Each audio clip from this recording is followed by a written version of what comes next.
नमस्कार। डॉक्टर संजीव भानावत के चैनल में आप सभी का हार्दिक स्वागत, अभिनंदन। डॉक्टर कैलाश सैनी एक ऐसा नाम जो विशेषकर जो हमारी संसदीय परंपराएं हैं उनके बारे में उनका विशेष अध्ययन, शोध, अनुसंधान है। लगभग 30 वर्षों तक राजस्थान विधानसभा में संदर्भ अधिकारी के रूप में आपने काम किया और उसके पहले जनसंपर्क विभाग में भी लगभग 1 दशक तक आपको कार्य करने का अनुभव है। विविध रुचियों से संपन्न डॉक्टर कैलाश सैनी अपने संसदीय परंपराओं के अध्ययन, चिंतन, मनन, शोध, अनुसंधान के साथ साथ पशु पक्षियों के बारे में, विशेषकर पक्षियों के बारे में विशेष रुचि लेते रहे हैं और उसके बारे में आपने देश की अनेक पत्र पत्रिकाओं में न सिर्फ लेख लिखे हैं बल्कि एक शोध आधारित आपकी पुस्तक भी प्रकाशित हुई है। राजस्थान विधानसभा की एक पत्रिका विधान बोधिनी, जो संसदीय परंपराओं के बारे में जानकारी प्राप्त करने का एक प्रमुख स्रोत है, उसके भी आप वर्षों तक संपादक रहे और राज्य विधानसभा के अनेक अध्यक्षों के प्रिय अधिकारी के रूप में भी आपने अपना योगदान दिया है। सेवानिवृत्ति के बाद आप कुछ प्रमुख समाचार पत्रों में समय समय पर संसदीय परंपराओं से जुड़े हुए महत्वपूर्ण मुद्दों पर अपने विचारात्मक लेख भी लिखते रहे हैं। सैनी जी, हमारे इस चैनल के कार्यक्रम में एक मुलाकात कार्यक्रम जो हमारा है उसमें आपका बहुत बहुत स्वागत, अभिनंदन। एक बार पुनः हम आपके साथ हैं और अब की बार जो हमारा विषय है जिस पर हम आपसे बात करेंगे वो है संसदीय समितियों को लेकर के। सैनी जी, प्राय हम देखते हैं कि आम आदमी जो हमारी संसदीय परंपराएं हैं, यूं तो देखिए संसद से विधानसभाओं के अपने यूट्यूब चैनल हैं, संसद का अपना चैनल है, राज्यसभा का, लोकसभा का, और हम उस कार्यवाही का सजीव प्रसारण देख सकते हैं। इसके अलावा जो लोकसभा, राज्यसभा के टीवी चैनल्स हैं, जब कार्यवाही नहीं चल रही होती है तब भी वो इनसे जुड़े हुए महत्वपूर्ण मुद्दों पर विचार विमर्श और जो इनकी महत्वपूर्ण कार्रवाइयां हैं उनके बारे में वो अक्सर वहां से जानकारी प्राप्त करते रहते हैं। लेकिन फिर भी देखने में ये आया है कि इन सजीव प्रसारणों के बावजूद बहुत सारी ऐसी टर्मिनोलॉजी है, बहुत सारे ऐसे शब्द हैं जिनके बारे में जब हम आम आदमी से बात करते हैं, हमारे इवन विश्वविद्यालय के जो विद्यार्थी हैं उनसे जब बात करते हैं, तो वो भी पूरी तरह से इन शब्दों की परिभाषा या यूं कहूं कि अर्थ की जानकारी नहीं रखते हैं। तो आज हम आपसे समझने का प्रयास करेंगे कि ये जो हमारे संसदीय परंपरा के ये प्रमुख शब्द हैं, जो तकनीकी शब्द हैं, पारिभाषिक शब्द हैं, जिनका अक्सर प्रयोग होता है, तो हमारे इस लोकतांत्रिक परंपरा को समझने के लिए, संसदीय परंपरा को समझने के लिए इन शब्दों का विशेष महत्व है। और जब इन शब्दों को आप समझ पाएंगे तो संसद की कार्यवाही को जब आप पढ़ेंगे या टीवी पे देखेंगे या विधानसभाओं के यूट्यूब चैनल पर देखेंगे तो शायद आप उसे और गंभीरता के साथ समझ सकेंगे। तो सैनी जी, आपसे हमारे प्रश्न की शुरुआत ही इसी बात से है कि आखिर इस तरह के तकनीकी या पारिभाषिक शब्दों की आवश्यकता क्यों पड़ी? जो दैनिक जीवन में हमारे शब्दों का प्रयोग होता है, उन्हीं शब्दों का प्रयोग कर लेते तो उसमें कौन सी आपत्ति हो सकती थी? तो वो ऐसे क्या कारण थे? संविधान निर्माताओं के मन में किस प्रकार का विचार चल रहा था जो उन्होंने इस तरह के तकनीकी शब्द हमारी इस कार्यवाही के साथ जोड़ने का एक प्रयास किया? हाँ जी मानव साहब, नमस्कार। आपका जी, ये नमस्कार।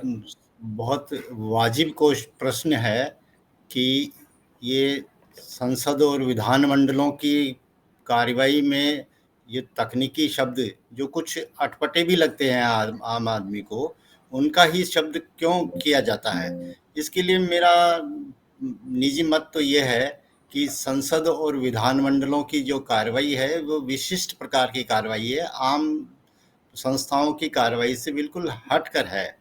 और संविधान में ये प्रावधान किया गया है कि संसद और विधानसभाएं अपनी कार्रवाई के लिए खुद नियम बनाएंगी। इसी प्रावधान के अंतर्गत राजस्थान के समस्त राज्य विधानसभाओं ने संविधान के अनुच्छेद 208(1) के अंतर्गत अपनी प्रक्रिया के नियम निर्धारित किए हैं। उन्हीं नियमों के आधार पर ये इनकी कार्रवाई संचालित होती है। और ये जो कठिन लगने वाले शब्द हैं, जो इनकी कार्रवाई का अभिन्न अंग हैं, इसके संबंध में ये है कि कार्रवाई चूँकि विशिष्ट संस्थाओं की विशिष्ट प्रकार की है, तो इस कार्रवाई में जो भी शब्दावली काम में ली जाए वो सदन की और संस्थाओं की गरिमा के अनुकूल हों, उनमें भाषा की गंभीरता कायम रहे, एक शब्द के अर्थ भी एक ही हों। ये नहीं कि कई शब्द ऐसे भी मिलते हैं हिंदी में जिनके कई कई अर्थ निकलते हैं। तो इसमें ये प्रयास किया गया है कि कार्रवाई में प्रयुक्त किए जाने वाले शब्द ऐसे हों जिनका अर्थ एक ही निकलता हो। तो ये मेरा मत है इस संबंध में। आपने बहुत बढ़िया बात कही कि हमारे यहाँ संसद और विधान मंडलों की अपनी एक गरिमा होती है और उनकी उस गरिमा को बनाए रखने के लिए उस सदन की कार्यवाही, सदन में होने वाली बहस के उस गंभीरता को बनाए रखने के लिए कुछ इस तरह के पारिभाषिक शब्द विकसित किए गए कि वो अपना एक विशिष्ट महत्व रखें और एक उससे विशिष्ट संदेश जाए, उसमें किसी प्रकार का भ्रम नहीं हो। लेकिन सवाल ये उठता है कि जो इन शब्दों का चयन हमारे यहाँ किया गया है संसदीय कार्यवाही की उस गंभीरता को बनाए रखने के लिए, ये शब्दों का चयन या प्रयोग क्या हमारी भारतीय संसदीय परंपरा से निष्पन्न हुए हैं या वहीं से उत्पन्न हुए हैं, या हमने किसी दूसरे देश की संसदीय परंपरा से ये शब्द उधार लिए हैं? हाँ, ये आपका कहना बिल्कुल सही है। और चूंकि देश आज़ाद हुआ, भारत की आज़ादी से पहले यहाँ लगभग 99 वर्ष तक ब्रिटिश शासन रहा और वहाँ की जो प्रणाली है, ब्रिटिश परंपरा और प्रणाली, उसको चूंकि यहाँ के राजनेता और भाषाविद और संसदविद सभी उस प्रणाली से भिज्ञ थी, काफ़ी कुछ उनको उसकी जानकारी थी, इसलिए भारत में ब्रिटेन की वेस्टमिंस्टर प्रणाली कहलाती है, वो उसके आधार पर यहाँ की संस्थाओं ने उसको बेसिक आधार माना ढांचे का और उसको काम में लिया। तो उसी के हिसाब से चूँकि आज़ादी से पहले यहाँ जब विधायी संस्थाएं जो काम करती थी, वे भारतीय परिषद अधिनियम 1861, 1909, 1919 और 1935 के अधिनियमों के प्रावधानों के आधार पर थी, जो प्रावधान जो ब्रिटिश पार्लियामेंट की आधारों के अनुकूल थे, इसलिए इन्होंने वही शब्द काम में लिए। लेकिन आज़ादी के बाद जब संसद और विधानसभाओं का गठन हुआ तो मूल बेसिक आधार तो ब्रिटिश प्रणाली ही रही, लेकिन फिर इस प्रणाली में जो प्रयुक्त शब्द की हैं उनका भारतीयकरण अर्थात स्थानीयकरण और हिंदीकरण हो गया, जिससे बहुत सारे शब्द तो यहाँ हमारे अपने हैं। इसके बावजूद भी बहुत से शब्द ऐसे हैं, एडजॉर्नमेंट, मोशन, स्पीकर, साइनेडाई, ये सब ब्रिटिश परंपरा के हैं, आज भी हैं। हालांकि हमने इनका हिंदीकरण करके अपने हिसाब से अपने अनुकूल, भाषा के अनुकूल और गरिमा के अनुकूल करने का पूरा प्रयास किया है। चलिए, ये मुझे लगता है कि हम भारतीयों की विशेषता है कि उन गुलामी के दौर के बावजूद, एक सदी की गुलामी किसी देश के लिए अपना एक महत्व रखती है अपने इतिहास में, और उसके खिलाफ जो हमारा पूरा एक क्रांति हुई, उसके खिलाफ देश के उन राजनीतिज्ञों ने, महापुरुषों ने, क्रांतिकारियों ने, पत्रकारों ने, कलमकारों ने, साहित्यकारों ने संघर्ष किया और कहीं अपनी मौलिकता को भी उन्होंने उसके साथ छोड़ा नहीं। जब संविधान निर्माताओं ने संविधान बनाए तो बहुत सारे देशों के संविधान को उन्होंने आधार बना करके अपना एक तरह से मौलिक सृजन करने का प्रयास किया। तो जैसा आपने कहा कि बहुत सारे शब्द आयातित हैं और हमने उसे अपनी संस्कृति, अपने परिवेश, अपनी आवश्यकताओं के अनुरूप ढाल लिया। तो आइए हम कुछ ऐसे महत्वपूर्ण शब्दों की आज बात करते हैं जिनका प्रयोग बहुतायत से होता है संसदीय कार्यवाही में, और अक्सर उसकी जब मीडिया कवरेज होती है, चाहे वो समाचार पत्रों में है, चाहे वो विभिन्न टेलीविजन चैनल्स पर है, या रेडियो समाचारों में है, या कहीं और जब हम सेमिनार्स में बात करते हैं या पाठ्य पुस्तकें पढ़ते हैं, विशेषकर राजनीतिक विज्ञान की, या जो हमारे मीडिया के विद्यार्थी हैं उनको भी इस संसदीय कार्यवाही की जब हम बात करते हैं तो उनको भी इसके बारे में जानकारी देते हैं। तो कुछ महत्वपूर्ण अभिव्यक्तियों की चर्चा हम करेंगे और शुरुआत करते हैं प्रश्नकाल से, क्योंकि जब भी सदन की कार्यवाही शुरू होती है तो सामान्यतः वो प्रश्नकाल से शुरू होती है, जिसे आप क्वेश्चन आवर कहते हैं। तो ये प्रश्नकाल का क्या महत्व है संसदीय परंपरा में, और प्रश्नकाल के पीछे जो भाव निहित है, कुछ उसके बारे में समझाएं आप। हाँ, संसदीय प्रणाली में प्रश्नकाल का बहुत ही बड़ा महत्व है। ये आपको इस बात से भी स्पष्ट हो जाएगा कि जैसे ही संसद की या विधानसभाओं की कार्रवाई शुरू होती है, सबसे पहले प्रश्नकाल लिया जाता है। और आमतौर पे सभी विधानसभाओं की कार्रवाई 11 बजे होती है, तो ये प्रश्नकाल 1 घंटे का होता है, जिसमें विधायक और सांसद सरकार से सवाल पूछते हैं, अपने विभागों से, उनके संबंधित विभागों से, जिसमें उनकी समस्याएं हैं, उनकी शिकायतें हैं, सरकार की कार्रवाई है, उनके कार्यक्रम है, उनमें रही कमियां हैं, इनकी जानकारी प्रश्नों के माध्यम से पूछी जाती है। और इसमें सवाल में ही ये रहता है कि किसी क्षेत्र में क्या कमी रह गई, उसकी ओर सरकार का ध्यान जाए, तो मंत्री उस प्रश्न का उत्तर देता है, जिसमें वो कोशिश ये रहती है कि सरकार क्या काम कर रही है। इससे ये स्पष्ट हो जाता है कि किस क्षेत्र में, किसी जिले में या किसी जगह पे क्या कमी रहेगी, उस ओर सरकार का ध्यान भी चला जाता है। और ये सबसे महत्वपूर्ण इसलिए भी कि ये कार्रवाई, प्रश्नकाल इतना इम्पोर्टेंट या इतना रुचिकर है कि इसे संसदीय प्रणाली की आत्मा कहा जाता है। जी, बिल्कुल सही कहा आपने। प्रश्नकाल की अपनी महत्ता है, और किसी भी लोकतांत्रिक शासन व्यवस्था में प्रश्नकाल की अपनी विशिष्ट महत्ता है, क्योंकि संसद और विधानमंडल अंततः जनमानस की आवाज की गूंज है। इसीलिए आपने उसे संसद या लोकतंत्र की आत्मा के रूप में उसको उपमित किया है। लेकिन अच्छा, एक तो मैं ये थोड़ा सा आपसे जानकारी चाहूँगा। अब मुझे कुछ ऐसा स्मृति में है कि कुछ वर्ष पहले शायद लोकसभा और राज्यसभा, पहले तो दोनों का समय प्रश्नकाल जो था 11 बजे था, लेकिन चूंकि मंत्रियों को कई बार दिक्कत होती थी कि वो एक ही समय में राज्यसभा और लोकसभा दोनों में यदि वो प्रश्न है तो एक ही समय में दोनों जगह उपस्थित नहीं हो सकते, तो शायद एक जगह 0 आवर को पहले लिया है, जिसकी बात अपन बाद में करेंगे 0 आवर क्या है, और फिर प्रश्नकाल को उन्होंने बाद में लिया है। ऐसा कुछ ध्यान आ रहा है आपको? ऐसी व्यवस्था हाँ, हमारे ऐसा यहाँ? है। पहले तो संसद के दोनों सदन, राज्यसभा और लोकसभा की कार्रवाई में क्वेश्चन आवर से ही शुरुआत होती थी।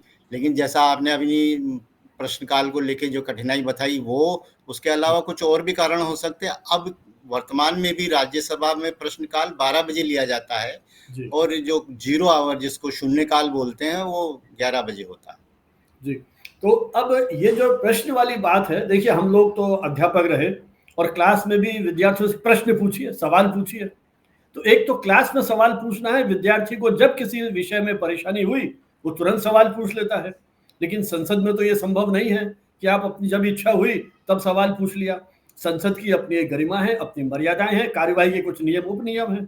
तो ये प्रश्न जब कोई विधायक या सांसद पूछते हैं संबंधित मंत्री या विभाग से, जन समस्याओं की ओर ध्यान आकृष्ट करने के लिए या सरकार की नीतियों के बारे में जानने के लिए, तो उसके निश्चित रूप से कुछ प्रावधान होंगे। कितने दिन पहले सवाल पूछा जाना चाहिए, किनको संबोधित करके पूछा जाना चाहिए, क्या वो स्पीकर या जो राज्यसभा के उपसभापति हैं उनको एड्रेस करना पड़ेगा, या सीधे आप मंत्री महोदय को एड्रेस करेंगे, मुख्यमंत्री को एड्रेस करेंगे, राज्यपाल महोदय को एड्रेस करेंगे, राष्ट्रपति महोदय को एड्रेस करेंगे? मतलब कुछ तो नियम होते होंगे ना प्रश्नकाल में, या ऐसे ही आपकी जब इच्छा हुई 11 बजे हाथ खड़ा करके अध्यक्ष महोदय से पूछ के आपने सवाल पूछ लिया? नहीं नहीं, ऐसा बिल्कुल नहीं होता। ये चूंकि लोकतांत्रिक प्रणाली है, तो इसका ये तात्पर्य नहीं है कि स्वतंत्रता है। इसमें स्वतंत्रता नहीं है। नियमों के हिसाब से संसद और विधानसभाओं सभी में ये है, जैसे ही सत्र की आहूत होने की सूचना जारी होती है, उसके बाद ही सवाल दिए जाते हैं। विधायक और सांसद, उनके लिए बाकायदा नियम बने हुए हैं कि इतने दिन पहले सवाल दिया जाएगा। जैसे राजस्थान विधानसभा की मैं बात करूं, तो यहाँ 14 दिन पहले प्रश्न देने की नियम है। तो ये हर विधानमंडल और संसद का अलग अलग नियम है, या पूरे देश में एक ही नियम है कि आप 14 दिन पहले सवाल पूछेंगे? लगभग एक जैसे नियम ही हैं सभी जगह। और विधानसभाएं संसद के नियमों का अनुकरण करती हैं, जिसमें कुछ भिन्नता हो सकती है। और कई बार क्या होता है, राजस्थान विधानसभा में जैसे 2 ही सत्र होते हैं, दूसरा सत्र तो बहुत शॉर्ट नोटिस पे आता है और वो बहुत 5-7 दिन के लिए ही चलता है, तो वो 14 दिन का नियम उसमें लागू नहीं हो पाता, तो उसमें रिलैक्स कर दिया जाता है, तो वो 14 दिन कम किए जा सकते हैं। और प्रश्न भी अलग अलग तरह के होते हैं, जो आगे अभी बात करेंगे तो उसमें बताएंगे। तो एक अल्प सूचना प्रश्न भी होता है, उसमें 14 दिन नहीं, उसमें तो बहुत कम समय में भी दिया जा सकता है। और ये जैसा संबोधन की बात आपने की, तो वो अध्यक्ष या राष्ट्रपति, राज्यपाल, इनको किसी को संबोधित नहीं किया जाता। वो जिस विभाग से संबंधित प्रश्न है, तो सांसद या विधायक उसके मंत्री को संबंध नाम से नहीं करेगा, वो पदनाम से करेगा कि चिकित्सा मंत्री कृपया ये बताने की कृपा करें कि फिर बिंदुवार सवाल होते हैं। और जो सदस्यगण बहुत अच्छे से सवाल नहीं दे पाते, उनके सवालों में सुधार संबंधित सचिवालय के स्टाफ के द्वारा किया जाता है। नहीं, लेकिन जैसा आपने कहा कि वो सवाल सीधे मंत्री को एड्रेस किए जाएंगे, लेकिन कई बार ऐसा होता है कि जो सदन के अध्यक्ष हैं वो उन प्रश्नों की अनुमति दे या न दे, उनका विवेकाधिकार है। हाँ बिल्कुल, कोई ऐसी वो संबंधित मंत्री को होते, लेकिन वो दिए विधानसभा में या संसद के संबंधित सदन में ही दिए जाते हैं। और उसमें ये है कि वो ऐसा लगता है कि भाई ये गोपनीय सूचना इसमें मांगी गई है, तो उसको अध्यक्ष के विवेक पे निर्भर होता है, वो उसको अस्वीकार कर सकते हैं। तो 14 दिन ये सदन के शुरू, मान लीजिए सदन अपने को मालूम है कि मानसून सत्र अभी 2 महीने बाद होने वाला है, तो क्या आप 2 महीने बाद भी सवाल, मतलब 2 महीने पहले भी सवाल पूछ सकते हैं कोई? क्योंकि इस कई तरह के सवाल हैं। राजस्थान विधानसभा में तो एक ऐसी भी सुविधा है सदस्यों को कि अंतः सत्रकालीन प्रश्न पूछने का नियम है यहाँ पे क्या 3-4 विधानसभाओं का तो मुझे ध्यान है, एमपी में भी है, यूपी में भी है, औरों में भी हो सकता है। तो उसमें एक विधायक 1 सप्ताह में एक अतारांकित प्रश्न की सूचना दे सकता है, जिसका संबंधित विभाग 30 दिन में उसका जवाब उस संबंधित विधायक या सांसद को तथा सरकार संबंधित विधानसभा को भी दिया जाता है। कैलाश जी, आपने इस बातचीत में 2-3 तकनीकी शब्दों का प्रयोग किया है। मैं हमारे जो इस कार्यक्रम के दर्शक हैं उनके, और हो सकता है कुछ मित्र जानते हो लेकिन कुछ मित्र अनभिज्ञ हो। एक तो आपने कहा सत्र आहूत करना, तो एक तो मैं जानना चाहूंगा ये आहूत क्या है। और अभी आपने एक शब्द का और प्रयोग किया, तारांकित प्रश्न। तो ये तारांकित स्टार क्वेश्चन और अतारांकित या गैर तारांकित अनस्टार क्वेश्चन, इन दोनों में क्या फर्क है? तो सदन को आहूत करना क्या होता है? सीधा सीधापन क्यों नहीं कहते कि सत्र को बुलाया गया है? हाँ नहीं, ये संसदीय प्रक्रिया के तहत ही है। सत्र आहूत करने का मतलब समन करना जी। जो विधानसभाओं के तो राज्यपाल की तरफ से होता है और संसद में राष्ट्रपति की ओर से। अब आपने कहा समन करना, समन तो एक न्यायालय से भी जारी होता है। हाँ, तो और यहाँ भी समन जारी है, दोनों में क्या फर्क है? इसमें तो उनको निमंत्रण भेजा जा रहा है कि विधानसभा की कार्रवाई फला फला तारीख को इतने बजे इस स्थान पे आहूत हो रही है, तो इसमें आपको आना है। अच्छा, ये है आहूत करना, मतलब समन करना। और दूसरा जो आपका क्वेश्चन को लेके सवाल था, शब्द का आपने तारांकित और अतारांकित, ये जो 2 तरह के प्रश्न पूछने का अधिकार संबंधित सदस्यों को होता है ना, तो उसमें तारांकित प्रश्न वह होते हैं जो सदन में जिनको पूछा जाता है और उनका उत्तर दिया जाता है संबंधित मंत्री के द्वारा, और उस पे पूरक प्रश्न करने का अधिकार भी संबंधित विधायक या सदस्य है उसको होता है। और अतारांकित प्रश्न तो जैसे मान लीजिए 30 क्वेश्चन आपने आ गए आज की कार्यसूची में और 30 में से 10 के जवाब हुए, बाकी के जवाब हुए नहीं, तो वो अतारांकित प्रश्न के रूप में वो कार्रवाई का भाग बन जाते हैं और प्रोसीडिंग में प्रकाशित होते हैं। इसके अलावा अतारांकित प्रश्न भी सदस्य की ओर से दी जाती है, उसमें थोड़ी संख्या ज़्यादा होती है उनको, तो वो सीधा सदस्य को ही मिलते हैं, उस पर पूरक प्रश्न नहीं पूछा जा सकता। अच्छा कैलाश जी, मैं एक चीज और पूछना चाहूंगा। जैसे आपने कहा कि सवाल सीधे मंत्री को संबोधित किया जाता है जी, तो वो सवाल क्या सीधे मंत्री के विभाग में पहुंचाया जाएगा या वो विधानसभा सचिवालय के माध्यम से वहां जाएगा? वो विधानसभा सचिवालय के माध्यम से जाता है, और आजकल तो सब ऑनलाइन हो गया, फटाफट चला जाता है। अच्छा, अब इसमें ये तारांकित है या अतारांकित है, ये निर्णय कौन करते हैं? पहले तो सेक्रेटरी करता है अगर, विधानसभा का जी, या हाँ, ये सदन का? विधानसभा का विशेषाधिकार है, लेकिन सदस्य का भी है। सदस्य उसको जो अलग अलग फॉर्म होते हैं दोनों के, अच्छा, तारांकित का फॉर्म अलग होता है, तारांकित का फॉर्म अलग होता है, वो भर के देते हैं। और मान लीजिए उसने कोई ऐसा क्वेश्चन भर दिया तारांकित के रूप में जो उस श्रेणी में आने लायक नहीं है, तो विधानसभा अध्यक्ष की अनुमति से उसको अतारांकित करके उस तरह ट्रीट किया जा सकता है। मतलब संबंधित सदन के जो अध्यक्ष हैं, उनके विवेकाधिकार पर निर्भर करता है कि वो तारांकित होंगे, अतारांकित होंगे। जी। अच्छा कैलाश जी, मुझे एक चीज और बताएं आप, कि ये प्रश्न जो पूछने के लिए आपने कहा, तो जो जो विधायक या सांसद प्रश्न पूछ रहे हैं, क्या वो असीमित संख्या में प्रश्न पूछ सकते हैं, या उन पर कोई संख्या की सीमा निर्धारित है कि हाँ, वो एक दिन में या एक सत्र में इससे अधिक प्रश्न नहीं पूछ सकते? हाँ, बिल्कुल सीमा निर्धारित है, नहीं तो फिर कोई सब अव्यवस्थित हो जाएगा। कोई तो 100 प्रश्न दे देगा, कोई विधायक दे ही नहीं पाएगा। जी। तो इसकी सीमा निर्धारित की हुई है, नियमों में ही ऐसा प्रावधान किया हुआ है। जैसे राजस्थान में 2 सत्र होते हैं, एक तो बजट सत्र होता है, दूसरा छोटा सत्र जिसको आप मानसून सत्र कह दीजिए, शीतकालीन सत्र कह दीजिए, कोई भी नाम दे दीजिए। तो जो जिसमें बजट पास होता है वो थोड़ा लंबा 1.5 महीना के लगभग चलता है। उस सत्र के लिए, बजट वाले सत्र के लिए सदस्यगण 40 तारांकित प्रश्न और 60 अतारांकित प्रश्न दे सकते हैं। और जो दूसरा सत्र है, छोटा सत्र जो कहलाता है, उसके लिए 10 तो तारांकित प्रश्न और 20 अतारांकित प्रश्न पूछे जा सकते हैं। ये सीमा तय है। अच्छा, अभी आपने एक और बात कही, पूरक प्रश्न, जिसको अपन सप्लीमेंट्री क्वेश्चन कहते हैं।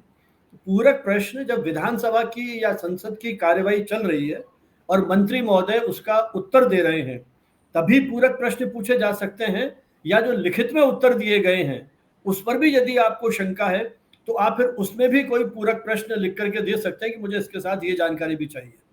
नहीं, ये पूरक प्रश्न का प्रावधान सिर्फ सदन में पूछे जाने वाले सवालों पे, जो कि तारांकित प्रश्न होते हैं, उन्हीं पे लागू होता है।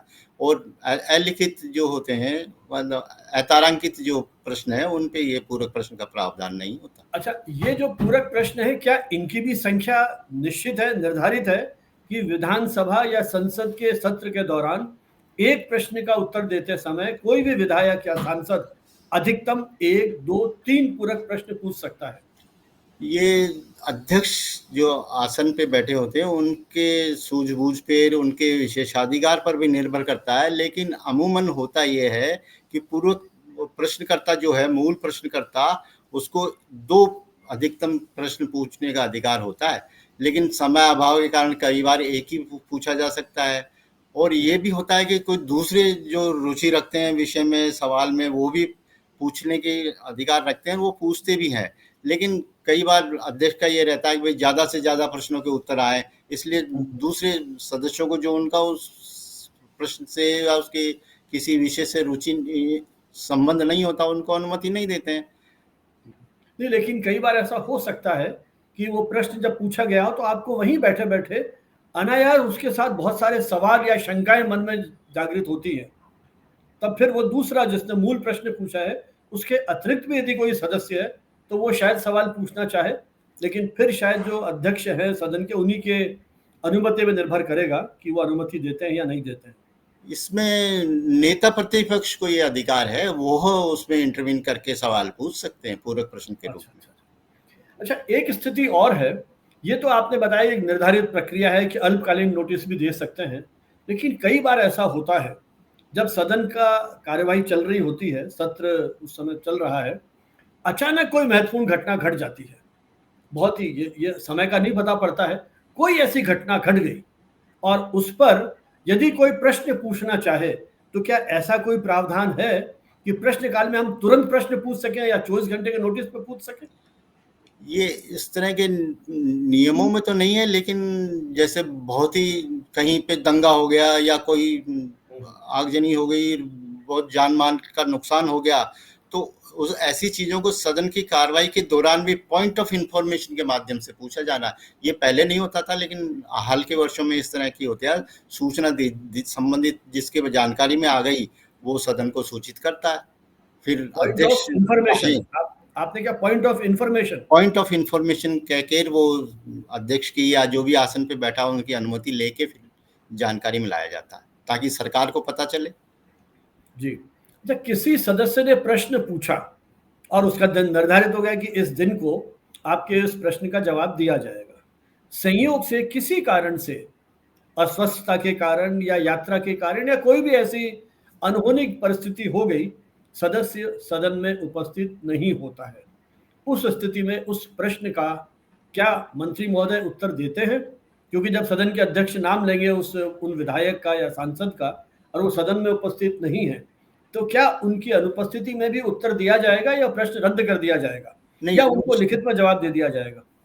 वो तो आखिरी में आता है लिखित में जवाब का। इससे पहले तो जैसे ही उस सवाल का नंबर आ गया और अध्यक्ष ने वो प्रश्न संख्या पुकारते हैं सिर्फ कि प्रश्न संख्या इतनी, तो संबंधित विधायक खड़े होकर उसका वो भी नाम पूरा क्वेश्चन नहीं पढ़ते हैं समय को बचाने के लिए, वो भी बता दे प्रश्न संख्या इतना, तो संबंधित मंत्री खड़ा होकर उत्तर देता है। लेकिन विवादास्पद प्रश्न भी होते हैं, कई बार दे दिए जाते हैं और फिर सदस्य या तो जानबूझ के ही सदन से बाहर चले जाते हैं या कुछ भी कारण हो सकता है, जैसे आपने बताया वो आकस्मिकता के कारण से भी नहीं आ सकते हो सकते हैं। तो ऐसी स्थिति में यदि कोई दूसरा सदस्य आसन की अनुमति से कहे अनुमति चाहे तो अध्यक्ष को परमिट करते हैं कि हाँ आप पूछिए सवाल।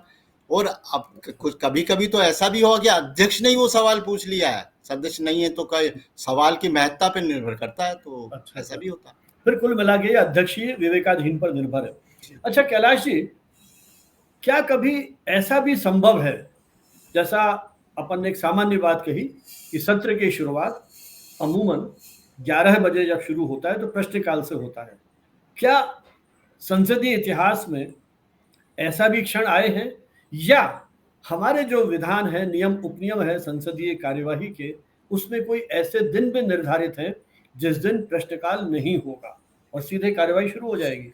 हाँ, ऐसे दो तो स्पष्ट ऐसे ओकेजन दो हैं, जैसे जिस दिन बजट प्रस्तुत होना होता है, जिसको आय व्यय का अनुमान का उपस्थापन बोलते हैं तकनीकी शब्दावली में, तो उस दिन प्रश्नकाल नहीं होता, सीधा ही बजट प्रस्तुत होता है। और जिस दिन सदन की शुरुआत, सबसे पहले जिस दिन भी नई बैठक या सत्र की शुरुआत होती है, राष्ट्रपति का अभिभाषण जब होगा, राष्ट्रपति राज्यपाल का अभिभाषण, उस दिन भी प्रश्नकाल नहीं होता है, लेकिन वो कार्रवाई का अंग नहीं होता है। ये खास बात ही है, राज्यपाल या राष्ट्रपति का अभिभाषण है, वो कार्रवाई का अंग नहीं माना जाता, वो प्रोसीडिंग में सीधे सीधे नहीं आता है। इसके पीछे कोई विशेष कारण? बस ये शुरू से परंपरा यही है, जबकि मेरे राय में ये होना चाहिए। ठीक है, क्योंकि वो अभिभाषण तो कभी कभी क्या होता है, जैसे शनिवार को भी कार्रवाई बुलाई जाती है, भाई दिन का मेयर काम ज्यादा है तो शनिवार को भी सदन की बैठक होती है, तो जब कभी भी शनिवार को सदन की बैठक होगी प्रश्नकाल नहीं होगा, सीधा शून्यकाल से शुरू होगा। अब ये शून्यकाल क्या होता है? हमारे यहाँ गणित में तो शून्य मतलब जीरो, शून्यकाल को आप जीरो आवर भी कहते हैं अंग्रेजी में, और शून्यकाल आपने कहा कि सीधा शून्यकाल शुरू हो जाएगा, इसका मतलब शून्यकाल भी प्रश्नकाल की भांति अपना एक लोकतांत्रिक व्यवस्था में विशेष महत्व रखता है। हाँ, ये बहुत ज्यादा महत्व रखता है और ये खास बात ये है कि जैसे अपन ने ब्रिटिश प्रणाली के अंगीकार करके सारी चीजें ली हुई हैं, ये शून्यकाल भारत की इजाद है, ये ब्रिटेन में शून्यकाल वगैरह नहीं होता है। और शून्यकाल इसका नाम इसलिए दिया गया कि ये ठीक 12 बजे होता है, जब 12 का मतलब शून्य, ना इधर है ना उधर है, तो दिन में 12 बजे ये होता है, इसलिए इसका शून्यकाल दिया गया। और 60वें दशक में इसकी शुरुआत भारत में हुई थी। तो मजेदार बात यह है कि प्रेस वालों ने इसका लिख दिया गया कि शून्यकाल, तो तब से प्रचलन में शून्यकाल कहलाने लगा। और प्रक्रिया के नियमों में शून्यकाल का कोई प्रावधान नहीं है, इसके बावजूद ये सबसे ज्यादा चर्चित और महत्व का है। इसमें सदस्यगण राजनीतिक से प्रेरित होके, क्योंकि नियम है नहीं कुछ पूछने के, तो उससे प्रेरित होके और सुर्खियों में आने के लिए जो कुछ भी करते हैं अपने। तो वैसे शून्यकाल में किस तरह के मुद्दे उठाए जाते हैं और क्या वहां जिन मुद्दों को उठाया जा रहा है उनके लिए भी सूचना, पूर्व में सूचना देना अपेक्षित है या आवश्यक है, और यदि पूर्व में सूचना देना आवश्यक है तो कितने दिन का नोटिस, या बिना किसी सूचना दिए तुरंत जो महत्वपूर्ण मुद्दे हैं, अर्जेंट जो इश्यूज हैं, जैसा अभी आपने कहा कि कहीं दंगा हो गया, आगजनी हो गई, या दो राष्ट्रों के बीच में, या भारत का किसी के साथ संघर्ष हो गया, या ऐसी बहुत सारी घटनाएं हैं जो अपने आप में एक वैश्विक या राष्ट्रीय महत्व रखती हों, तो क्या उसके बारे में हम तुरंत सरकार का ध्यान आकृष्ट कर सकते हैं, या देश के किसी अंचल विशेष में किसी विधायक या सांसद के संसदीय क्षेत्र में ऐसी घटना घट गई जिसके बारे में वो सरकार का ध्यान आकृष्ट करना चाहते हैं, तो शून्यकाल में वो किस तरह से अपनी भूमिका का निर्वाह कर सकते हैं? शून्यकाल का कायदा ये है कि तात्कालिक महत्व की चीजें इसमें उठाई जाती हैं। जैसे पिछले दिन लास्ट डे के कार्रवाई समाप्त होने के बाद और आज की कार्रवाई शुरू होने से पहले इस पीरियड में जो घटनाएं घटी हुई और बहुत ही तात्कालिक महत्व की है, जिसमें लॉ एंड ऑर्डर फेल हो गया और अराजकता की स्थिति उत्पन्न होने की संभावना है, तो ऐसी चीजों को उसमें उठाने का रखा गया है। तो उसके कई दिन पहले से तो संभावना है नहीं, जब ऐसी तात्कालिक महत्व की चीज है तो उसके लिए तो सेम डे यानी 11 बजे कार्रवाई शुरू हो रही है तो 9:30 बजे के आसपास लिखित में देना होता है। इसमें भी 2-3 राजस्थान की बात करूं तो स्थगन प्रस्ताव और पर्ची प्रणाली और विशेष उल्लेख के प्रस्ताव, ये सब उस शून्यकाल के दौरान ही उठाए जाते हैं। उसमें आप बाध्य नहीं कर सकते कि संबंधित मंत्री या मुख्यमंत्री उसमें हस्तक्षेप करके उसका जवाब देवे ही देवे। वो चाहें तो अपनी इच्छा से जवाब दे सकते हैं, नहीं तो बाद में देने का आश्वासन दे सकते हैं।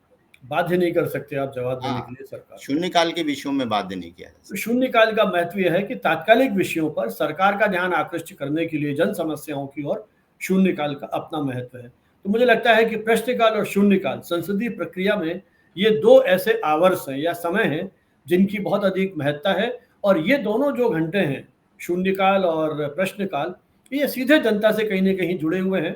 और शायद जो भी जागरूक हमारे इस तरह के पाठक हैं, दर्शक हैं, श्रोता हैं, इन माध्यमों के, अब तो डिजिटल मीडिया की भी हम बात करते हैं, उनकी ध्यान इन मुद्दों पे ज़्यादा रहता है कि सरकार देश की समस्याओं के बारे में, उन सारी चुनौतियों के बारे में किस तरह की चिंता कर रही है या अपना निर्णय कर रही है। लेकिन अभी आपने एक और शब्द का प्रयोग किया, स्थगन प्रस्ताव, एडजॉर्नमेंट मोशन, ये क्या है? ये भी बहुत महत्वपूर्ण विधा मानी जाती है।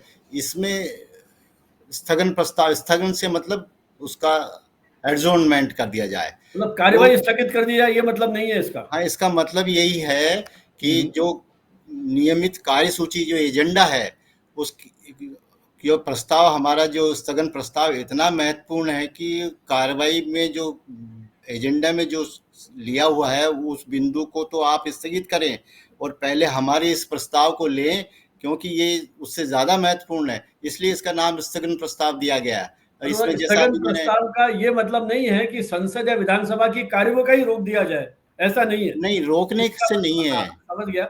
इसका मतलब यही है, दर्शकों को समझाने के लिए, कि जो कार्यवाही में पूर्व निर्धारित जो उनके जो कार्यक्रम है उसको रोक करके, उसको रोक के पहले ये लिया जाए, ध्यान दिया जाए जी। तो स्थगन प्रस्ताव तो उसी दिन देना पड़ेगा या पहले भी दे सकते हैं आप? नहीं, ये उसी दिन दिया जाता है। और ये भी फिर अध्यक्ष के ऊपर निर्भर करता है और कि स्वीकार करें। खास बात ये है कि अगर स्थगन प्रस्ताव स्वीकार हो गया तो मतलब सरकार फेल हो गई, तो स्थगन प्रस्ताव कभी स्वीकार नहीं होता, ये अस्वीकार ही होते हैं। इसके लिए बाकायदा नियम बनाए हुए हैं कि राजस्थान विधानसभा में नियम 50 है जिसके अंतर्गत ये स्थगन प्रस्ताव दिए जाते हैं। और कारण मैंने जैसे अभी बताया, इतने इम्पोर्टेंट इशू होने चाहिए जिनके लिए ये दिया जाता है। और उसके लिए भी यहाँ का नियम 54 है जिसमें ये प्रक्रिया निर्धारित की गई है, स्थगन प्रस्तावों को कैसे स्वीकार किया जाएगा, कैसे दिया जाएगा, कैसे सूचनाएं मंगाई जाएंगी। जो भी स्थगन प्रस्ताव में मुद्दा उठाया जाता है उसका सरकार से जवाब भी लिया जाता है, और जब तक जवाब नहीं आता था उसको अनुमति नहीं दी जाती उठाने की।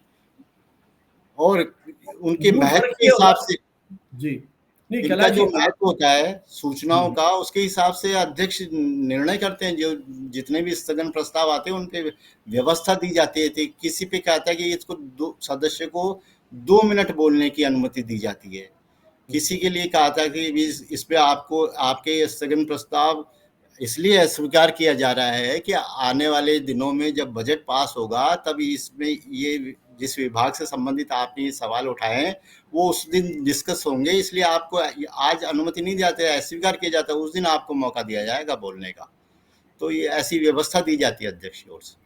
तो जैसा आपने कहा कि शून्य काल में तो आप सरकार को उत्तर देने के लिए बाध्य नहीं कर सकते जी, लेकिन ये स्थगन प्रस्ताव जो भी उसी दिन पेश किया जाएगा उसमें आप सरकार को बाध्य करेंगे जवाब देने के लिए। ये मुख्य फर्क हुआ ना दोनों उसमें। उसके बाकायदा नियम बने हुए हैं कि स्थगन प्रस्ताव जो स्वीकार करने के लिए प्रस्तुत किया गया है वो उसके लिए जो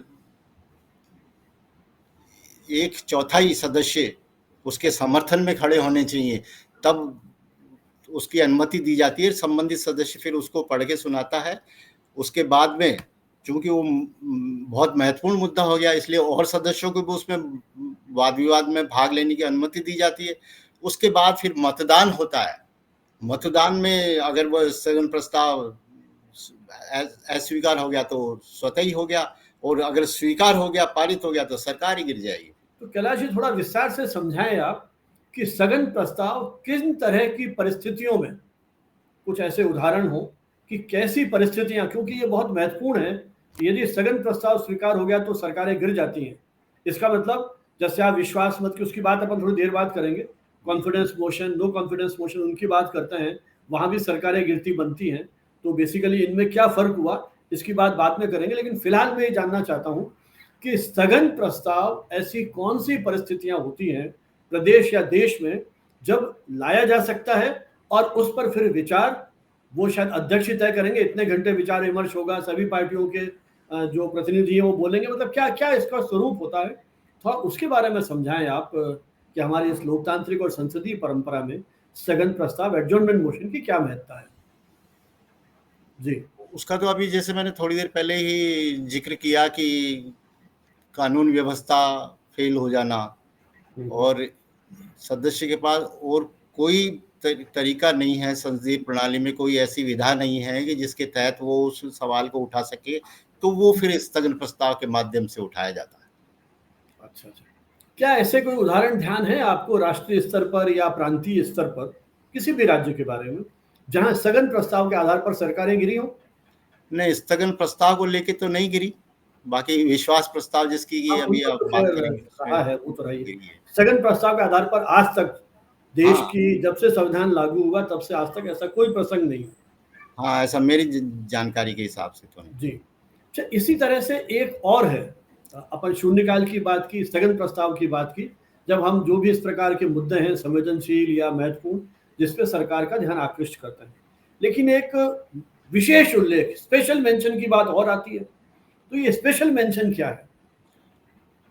हाँ, ये भी शून्यकाल के जब 3 चीजें यहाँ अनुमति दी जाती है उसमें एक ये स्पेशल मेंशन जिसको कि 295 राजस्थान विधानसभा के प्रक्रिया नियम में 295 है, शायद लोकसभा में 377 है, इस तरह के नियम है जिसमें सदस्य अपनी क्षेत्र की समस्या या कोई जो चीज के बारे में जानना चाहता है वो लिखित में देता है और 250 शब्दों की उसकी सीमा है और वो 9:30 बजे तक ही दिया जाता है। वो 3 कॉपियों में देते हैं और फिर अध्यक्ष अपनी रूलिंग में बता देते हैं। जब स्थगन प्रस्तावों की रूलिंग दी जाती है तभी 295 नियम के तहत ये विशेष उल्लेख के प्रस्तावों की भी रूलिंग दी जाती है। उसमें ये बताया जाता है कि आप जैसे अमूमन 12 लोगों सदस्यों को एक दिन में ये अनुमति दी जाती है, तो वो अपनी समस्या को पढ़ के सुनाते हैं। और खास बात यह है कि जो लिख के उन्होंने दिया सिर्फ वही पढ़ना होता है, उसके इधर उधर नहीं जा सकते, कुछ मन से नहीं जोड़ सकते, नहीं तो वो आसन टोक देता है जो भी आसन पे बैठा होता है कि नहीं ये लिखा कुछ और है, बोल कुछ और है, तो ये अलाउड नहीं है आपको, तो वो पढ़ के सुनाते हैं। कई बार काम बहुत ज़्यादा होता है या ऐसी टाइम ज़ाया होगा किसी कारण से, तो समय कम होता है, तो उस सूरत में स्थगन ये जो 295 के विशेष उल्लेख के प्रस्ताव हैं इनको पढ़ा हुआ मान लिया जाता है। तो पढ़े गए और पढ़ा हुआ माने गए सारे प्रस्ताव सरकार को जाते हैं और सरकार से जो जवाब आता है सीधा संबंधित सदस्य को भी आता है और विधानसभा को भी आता है, ये आता ही आता है, नहीं आवे तो फिर दूसरी जैसा कार्रवाई। आपने ये अलग-अलग संदर्भों में बात की कि चाहे आप शून्यकाल की बात करते हैं, स्थगन प्रस्ताव की बात करते हैं और ये जो विशेष उल्लेख की बात करते हैं, मूल रूप से इन तीनों की प्रकृति एक ही है कि जो महत्वपूर्ण मुद्दे हैं उस पर सरकार का ध्यान आकृष्ट किया जाए, तरीका अलग-अलग है। बिल्कुल। शून्यकाल में एक अलग तरीका है, उसके लिए सरकार के लिए अलग तरह का वो बाध्यकारी है और इसी तरह से जो स्थगन प्रस्ताव है उसका अपना अलग महत्व है। मुद्दा वही है कि भाई संवेदनशील मुद्दा है, कहीं कोई आगजनी घटना घट गई है और स्थगन प्रस्ताव भी वही है कि किसी विधायक या सांसद के क्षेत्र में कोई ऐसी घटना जिस पर ध्यान आकृष्ट करना है। तो भाव मेरे ख्याल एक ही है, तरीके अलग-अलग हैं उसको सदन में पेश करने के और उसका थोड़ा-सा एक मौलिक अंतर है उनकी प्रस्तुति में। जी। यही मेरे ख्याल मैं यदि सही समझा हूँ ये उसको। तभी शून्यकाल में ही ये सारी कार्रवाई होती है। जी, अच्छा ये सारी कार्रवाई शून्यकाल में ही होती है? जी हाँ, तभी तो ये शून्यकाल का संचालन भी बहुत कठिन काम होता है अध्यक्ष के लिए, क्योंकि एक साथ कई सदस्य खड़े होकर बोलना शुरू कर देते हैं। अच्छा, तो इसका मतलब उस 1 घंटे का नाम शून्यकाल है, फिर शून्यकाल को भी आपने डिवाइड कर रखा है, विभक्त कर रखा है कि इसमें स्थगन प्रस्ताव लाए जा सकते हैं और स्पेशल उल्लेख किया जा सकता है। हाँ, और एक पर्ची सिस्टम और है जो 1992-93 में शुरू किया गया था, जब विधानसभा के अध्यक्ष हरिशंकर जी भाभड़ा, राजस्थान में। हाँ, राजस्थान में शुरू किया गया था ये। मुझे नहीं लगता और विधानसभा में इस तरह का होगा। फिर ये अभी जब पिछली विधानसभा में डॉक्टर सीपी जोशी अध्यक्ष थे, उन्होंने इसको बंद कर दिया था प्रथा को ही, कि नहीं इसमें फालतू के आते हैं, जैसे इसके रेलेवेंसी है उसके हिसाब से आते नहीं, तो उन्होंने इसको बंद कर दिया। लेकिन अभी 16वीं विधानसभा में जो वर्तमान अध्यक्ष हैं वासुदेव जी देवनानी, उन्होंने इसको थोड़ा रूप चेंज करके पुनः शुरू कर दिया, जिसमें 4 सदस्यों को पर्ची खुलती है, लॉट से खोली जाती है वो, और उनको अनुमति होती है उस करंट। अच्छा, मतलब उस पर्ची में सवाल लिखे होते हैं। हाँ, संक्षेप और में अध्यक्ष उठाते हैं जिसका भी सवाल खुल जाए। नहीं, वो अलग सेक्रेटरी के कक्ष में ही होता है वो, और सदस्यों के सामने उठाई जाती, लॉट निकाली जाती है। तो 20-25 आ गए तो उसमें से 4 को ही अनुमति होगी, तो वो उसमें होता है। ये उसका मूल स्वरूप था 92 में जब ये शुरू किया गया। और हाँ, आपने कहा वर्तमान अध्यक्ष डॉक्टर देवनानी जी ने इसको परिवर्तित किया, वो परिवर्तन क्या है? परिवर्तन भी वही फालतू के जो कम महत्व के उनको रोकने की बात इन्होंने कही उसमें। इसी के साथ एक और 2 प्रयोग जो बहुत होते हैं अक्सर, और कई बार मुझे लगता है कि मीडिया में भी गलती हो जाती होगी, ऐसी आशंकाएं मुझे लगती हैं। विश्वास प्रस्ताव और अविश्वास प्रस्ताव, ये दोनों सरकार के संदर्भ में है। कभी सरकार ने विश्वास मत प्राप्त किया और सरकार के खिलाफ अविश्वास प्रस्ताव पारित हो गया। ये जो अभिव्यक्ति है, बात तो एक ही है लगभग, लेकिन इन दोनों में फर्क क्या है? दोनों में फर्क है जी। जैसे 1990 से पहले तो बहुमत से सरकारें आया करती थी। 90 में के बाद में जब ये केंद्र में वीपी सिंह सरकार आई और यहाँ भी ये भैरव सिंह जी की सरकार बनी, तो बहुमत बहुत थिन, मतलब बहुत कम बहुमत या दूसरे दलों के समर्थन से सरकारें बनने लगी। तब ये दूसरे दलों के या निर्दलियों के साथ भी जुड़ करके सरकारें बनी। तो ये जब बहुमत नहीं होता था, तो ऐसी स्थिति के अंदर ये विश्वास मत के लेने के संबंध में नियमों में प्रोविजन किया गया। जैसे राजस्थान विधानसभा के प्रक्रिया नियमों 132 में अविश्वास प्रस्ताव का नियम है, और इसी में ऐड करके 132 का, इसमें विश्वास मत का प्रस्ताव भी प्रावधान किया गया। तो विपक्ष के सदस्य अक्सर अविश्वास प्रस्ताव लेके आते हैं, और कई बार जब मुख्यमंत्री का बना दिया गया, शपथ ले ली, तो गवर्नर उनको ये निर्देश देते हैं कि आप फला तारीख तक सदन में अपना बहुमत सिद्ध कीजिए। तो सदन में अपना बहुमत सिद्ध करने के लिए ये विश्वास प्रस्ताव का प्रावधान किया गया है, तो जिसमें मुख्यमंत्री की ओर से एक लाइन का, या एक लाइन भी पूरी नहीं है, आधी लाइन होती है, वो प्रस्ताव प्रस्तुत होता है और फिर सब डिबेट में भाग लेते हैं, फिर मतदान होता है जिसमें बहुमत होने के कारण वो सरकार प्रस्ताव स्वीकार हो जाती है। इसका थोड़ा और स्पष्ट करूं हमारे दर्शकों के लिए कि जब केंद्र में या राज्य में चुनाव के बाद जब भी लोकसभा या जो हमारे विधानमंडलों के चुनाव होते हैं, विधानसभाओं के, उसमें किसी दल को पूर्ण बहुमत नहीं मिला। जब वो अपने सहयोगी दलों के साथ या निर्दलीयों के साथ मिलकर के ये दावा करते हैं कि हमारे पास बहुमत है, और उस दावे से यदि राज्यपाल या राष्ट्रपति पूरी तरह आश्वस्त नहीं है, तो वो उस चुने हुए नेता को आमंत्रित कर सकते हैं सरकार बनाने के लिए, इस निर्देश के साथ कि आप इतनी तारीख तक विश्वास मत प्राप्त कर लें। यदि कर लेते हैं तो सरकार जारी रहेगी, नहीं कर पाते हैं तो फिर जो दूसरा विपक्षी खेमा है उसको ये मौका दिया जाएगा। बिल्कुल बिल्कुल बिल्कुल यही ये तात्पर्य तो हो गया विश्वास मत, जो राष्ट्रपति या राज्यपाल के निर्देश पर प्राप्त किया जाता है। जी जी। और अविश्वास प्रस्ताव विपक्षी दल सरकार के खिलाफ लेके आते हैं, यही है ना? सरकार के खिलाफ अविश्वास प्रस्ताव लाई जाती है इसमें, क्योंकि मंत्रिमंडल सामूहिक उत्तरदायित्व होता है। मंत्रिमंडल, कोई एक मंत्री भी गड़बड़ करता है, कभी कहते हैं एक साथ तैरते हैं एक साथ डूबते हैं। हाँ, तो किसी मंत्री के कारण हो तो फिर वो मंत्रिमंडल के विरुद्ध ही आता है अविश्वास प्रस्ताव। उसके लिए तो बाकायदा नियमों में प्रावधान किया हुआ है। राजस्थान विधानसभा में 132 नियम प्रक्रिया का नियम ये जो आपने बताया, ये प्रावधान सब बाद में जोड़े गए हैं, जो मूल वो विश्वास मत का प्रस्ताव प्रावधान बाद में जोड़ा गया है, और अविश्वास मत का प्रस्ताव तो पहले से है, उसमें बाकायदा लिखित में देना होता है। जो कैलाश जी, अविश्वास प्रस्ताव पे तो राज्यपाल या राष्ट्रपति समय तय करते हैं कि 10 घंटे 20 घंटे 40 घंटे बहस होगी, और उसमें नहीं, राज्यपाल या राष्ट्रपति नहीं करते हैं, इसमें अध्यक्ष तय करते हैं। और राजस्थान में ये परंपरा है कि अगर विश्वास प्रस्ताव विचार के लिए लिया गया है तो 2 घंटे उस पर डिबेट होगी, ऐसा यहाँ राजस्थान में नियम है। तो वो जो भी सदन है वो तय करते हैं ये।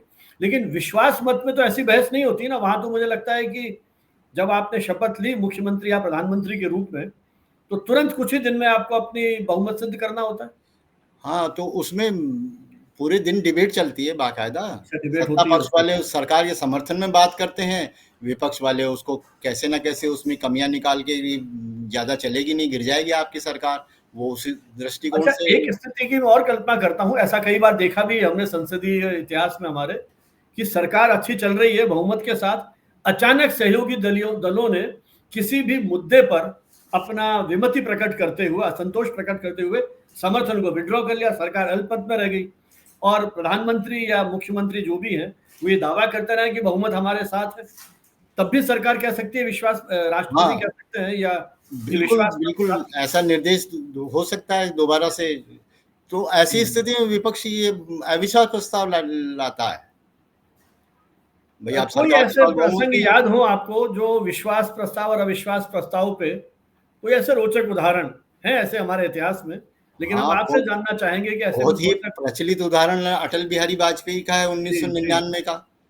AIADMK ने, जयललिता वाली ने समर्थन वापस ले लिया था, तो फिर विश्वास मत का प्रस्ताव लाया गया, डिबेट हुई, बहुत देर रात तक चली थी। उसके बाद में मतदान हुआ। मतदान में मायावती की तरफ से विश्वास मत के विरोध में वोट दे दिया गया, और उस वक्त चूंकि लोकसभा में ये वोटिंग की इलेक्ट्रॉनिक प्रणाली शुरू हो चुकी थी, तो उसमें कुछ व्यवधान आ गया, तो कुछ सदस्यों को मैन्युअली मतपत्र पर अपना मत देना पड़ा, और फिर काफी एक्सरसाइज करने के बाद में और 2 बार काउंटिंग करने के बाद में ये पाया गया कि सरकार एक मत से पराजित हो गई। तो फिर प्रधानमंत्री वाजपेयी जी ने इस्तीफा दे ही दिया उसी वक्त जाके। बहुत नैतिकता के मापदंड उनके बहुत ही जी। अच्छा, कभी ऐसा भी हुआ होगा कि सरकार का जो भी मुखिया है, मुख्यमंत्री प्रधानमंत्री जो भी है, जैसी भी स्थिति है, वो इस बात पर पूरी तरह आश्वस्त है कि मेरे पास बहुमत नहीं है, लेकिन फिर भी सदन में अविश्वास प्रस्ताव पेश करते हैं, बहस चलती है, और जब मतदान का समय आता है वो त्यागपत्र दे देते हैं बिना मतदान हुए।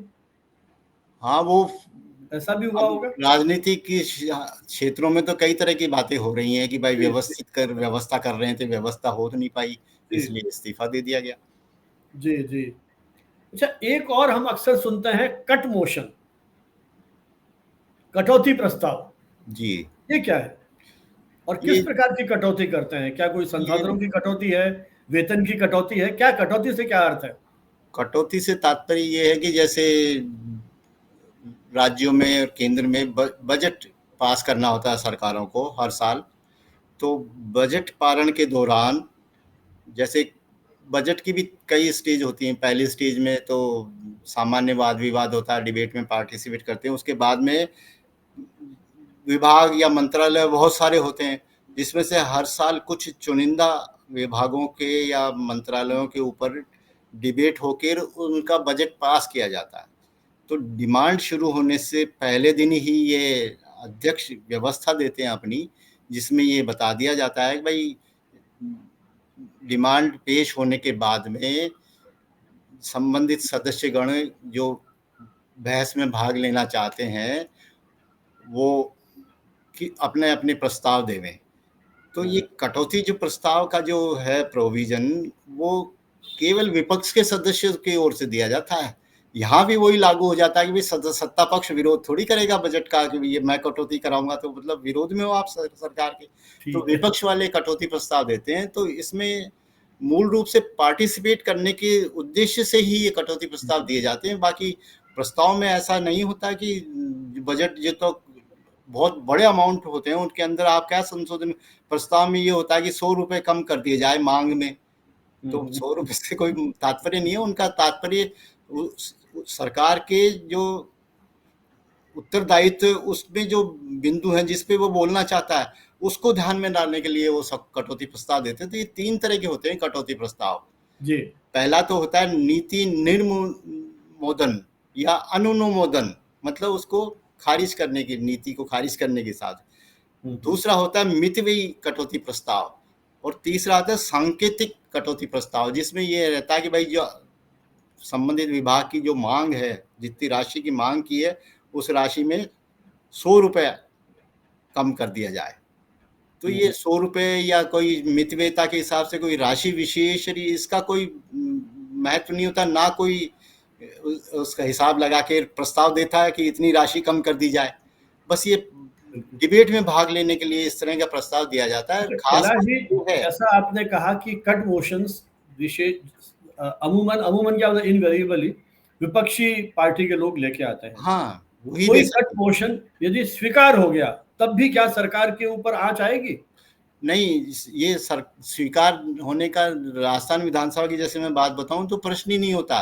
कारण कि जब अध्यक्ष ये कटौती प्रस्ताव के दिन की जो शुरुआत होती है उससे सबसे पहले एक व्यवस्था सुनाते हैं वो, और उसमें ये बताया जाता है कि कटौती प्रस्ताव पर उन सदस्यों को बोलने की अनुमति होगी जिन्होंने या तो कटौती प्रस्ताव दिया है या ये अपने सचेतक जो होते हैं, विपक्ष के भी सचेतक होते हैं, मुख्य सचेतक सत्ता दल का होता है।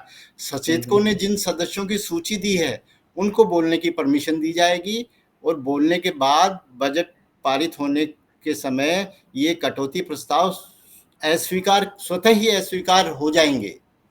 तो वो अस्वीकार ही हो जाते हैं जब वो स्वीकार, व्यवस्था से अस्वीकार हो गए। बहस को प्रोत्साहित करने के लिए है एक तरह से, इसका मूल उद्देश्य जो है। अच्छा, एक और प्रयोग होता है अक्सर, मुखबंद जी।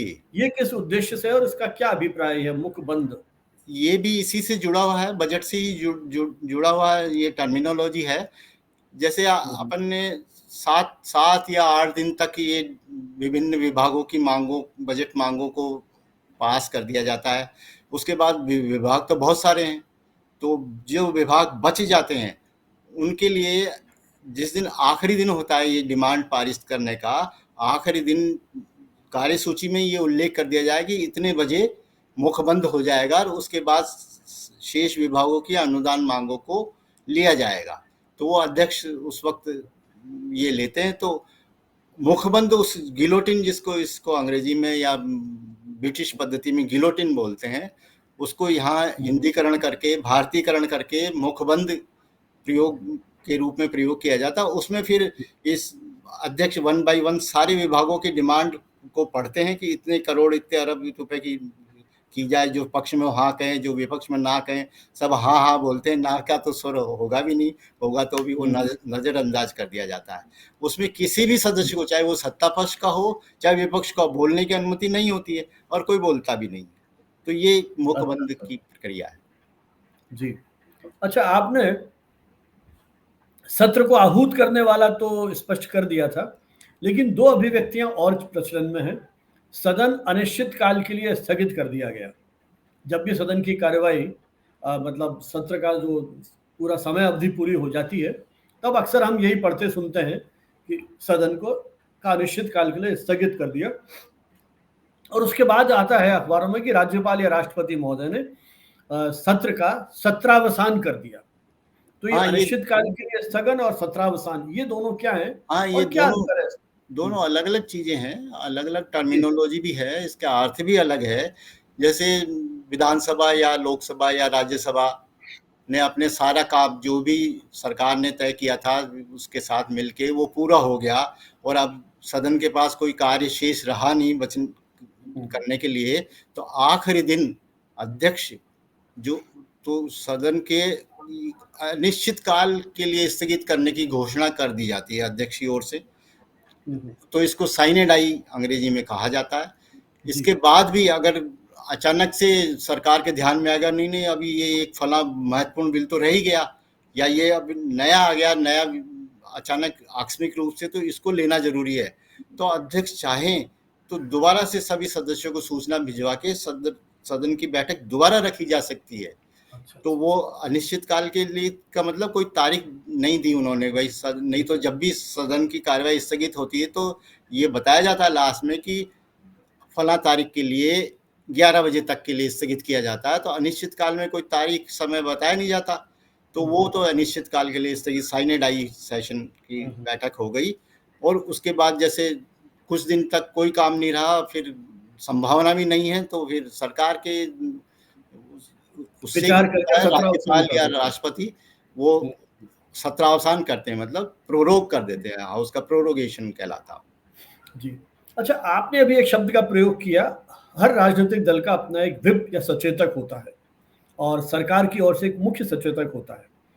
जब सदन का जो नेता है वो तो मुख्यमंत्री बनेंगे ही, खैर जब जो सत्ता में जो पार्टी है, तो मुख्य सचेतक और जो पार्टी का नेता है, या एक विपक्षी दल का भी एक नेता होता है, विपक्ष का भी, वहां भी आप सचेतक की बात करते हैं। तो इनमें क्या बेसिक फर्क है? सचेतक, मुख्य सचेतक, पार्टी के लीडर्स, ये जो सारी अभिव्यक्तियां हैं, जो टर्मिनोलॉजी है, इसको आप कैसे एक्सप्लेन करेंगे? हाँ, ये बड़ा इंटरेस्टिंग है जी। विप कहलाता है ये ब्रिटिश प्रणाली में जी। और अपने यहाँ भारत में सचेतक इसका हिंदी किया गया। विप का तो अगर अपना अंग्रेजी से हिंदी देखेंगे तो बड़ा अटपटा सा लगेगा, कोड़ा या चाबुक, तो ये बड़ा अच्छे अर्थ में नहीं लिया जाता। तो संसद की प्रणाली को और इनकी गरिमा को देखते हुए सचेतक शब्द इस विप के लिए काम में लिया गया, जो उचित भी लगता है हमको। तो ये भी, इसके भी दो अर्थ निकलते हैं। एक तो विप से मतलब ये है कि वे एक प्रक्रिया है, इसमें राजनीतिक दल अपने सदस्यों को किसी विचाराधीन प्रस्ताव के संबंध में, मत देने के संबंध में या सदन में उपस्थित होने के संबंध में जो निर्देश देते हैं, वह भी विप कहलाता है। और सत्ता पक्ष का जो मुख्य सचेतक है वो भी अपने सदस्यों को इकट्ठा करके उसमें हाउस में आने के लिए सचेत विप के संबंध में, अगर वो कोई बहुत महत्वपूर्ण मुद्दा है तो उसके पक्ष में या विपक्ष में मतदान करने का निर्देश देते हैं विप के जरिए।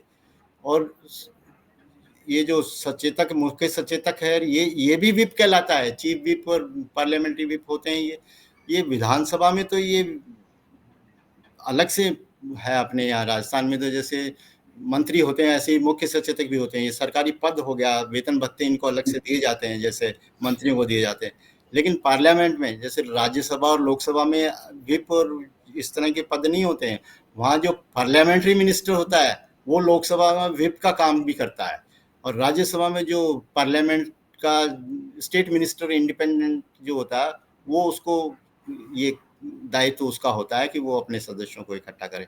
ये सदन के नेता से कोऑर्डिनेट करके कोरम सदन में बना रहे, इसकी व्यवस्था भी करते हैं। तो मतलब विप का बड़ा महत्वपूर्ण स्थान है हमारे संसदीय परंपरा में, विशेषकर विधानमंडलों के संदर्भ में।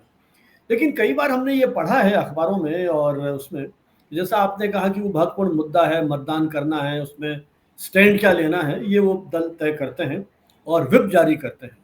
और कोई सदस्य उस व्हिप का यदि विरोध करता है तो वो अनुशासन भंग की श्रेणी कार्रवाई में। को माना जाता है, उसके खिलाफ बिल्कुल, कार्रवाई की जा सकती है। बिल्कुल। लेकिन जब ये खबरें पढ़ते हैं तो मन में एक अनायास सवाल उठता है कि हमारे यहाँ तो मतदान गोपनीय होता है, और मान लीजिए अब मतदान तो आपका अधिकार है, पार्टी ने ये कहा कि आपको इसके विपक्ष में मतदान करना है, और कोई सदस्य अपने अंतरात्मा की आवाज पर उसके पक्ष में मत दे देता है। ऐसी स्थिति में जानकारी कैसे मिलेगी उनको? कैसे पता पड़ेगा कि इस सदस्य ने इसका मतलब व्हिप का विरोध किया है या व्हिप के खिलाफ गया है? हाँ, वैसे देखा जाए तो सदन में सभी सदस्य अपने स्वतंत्रता, वाक स्वतंत्रता का उपयोग करते हैं, उसके तो विरुद्ध है ये। और लेकिन अभी जो संविधान में 10वीं अनुसूची जोड़ी गई है दल बदल से संबंधित, उसमें अगर व्हिप का उल्लंघन होता है तो वो दल बदल की श्रेणी में आता है।